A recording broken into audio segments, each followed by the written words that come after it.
ఇది మన భారతదేశం అండ్ ఇది మన ప్రజాస్వామ్యం. మేబీ దీని అర్థం ప్రస్తుతం ఉన్న ప్రభుత్వం, కొందరు ప్రజలు, రాజకీయ నాయకులు మర్చిపోయారనిపిస్తుంది. ముఖ్యంగా ఈ రోజు జంతర్ మంతర్ చుట్టూ జరిగిన దారుణాలు చూశాక ఈ ప్రభుత్వం కళ్లకు గంతలు కట్టుకొని, చెవుల్లో దూదులు పెట్టుకొని ఈ దారుణాలన్నీ చూస్తూ రాక్షసానందం పొందుతుందేమో అనిపించింది. ఇది మన భారతం. యువత న్యాయం కోసం, వాళ్ళ ఫ్యూచర్ కోసం, 21 మంది విద్యార్థుల మరణానికి జస్టిస్ కోసం ఒక పీస్ఫుల్ ప్రొటెస్ట్ మార్చ్ నిర్వహిస్తుంటే వాళ్ళ మీద విరుచుకుపడడం, టియర్ గ్యాస్ తో దాడులు, లాఠీ చార్జులు.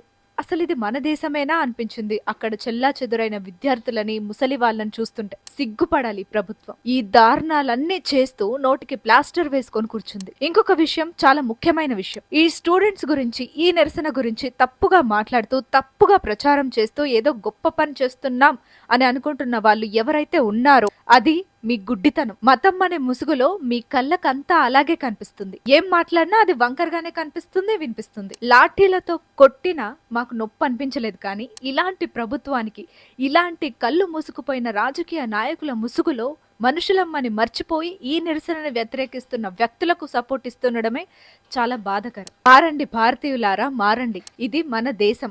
దేశంలోని యువత కలిసి కదిలి ముందుకొస్తే వాళ్ళని టెర్రరిస్టులుగా చూస్తూ దాడులు చేసేంత కిందకి దిగజారిపోయి సైలెంట్ గా ఉన్న ఈ ప్రభుత్వాలని చూసైనా మారండి. నావి 3 క్వశ్చన్స్. ఎందుకు ఈ ప్రభుత్వం సైలెంట్ గా ఏమీ జరగనట్టు చూస్తుంది? వాళ్ళు స్టూడెంట్స్, నాట్ టెర్రరిస్ట్.